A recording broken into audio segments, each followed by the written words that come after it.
Hoe lank is jou en die perd se verhouding, Renet? Ons ken hierdie perd nou al amper 10 jaar. 10 jaar, maar jy ry hom nie. Ek ry hom nie, Adrian ons seun ry hom. En ek dink dit is as ek praat oor korreksie, maar ek dink dit is sy 4de Nationals wat hy nou gaan ry.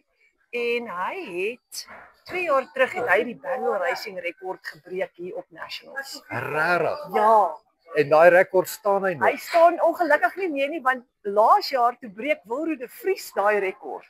Ja, So ons het hom nou hard geoefen om te kyk of ons hom weer kan breek. Kom ons kyk. dis 'n groot. Wat is die perd se naam? Sy naam is Winter Trade.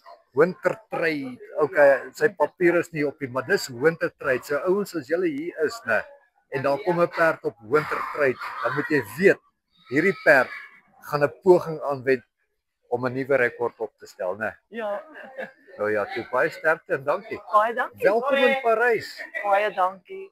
Baie dankie.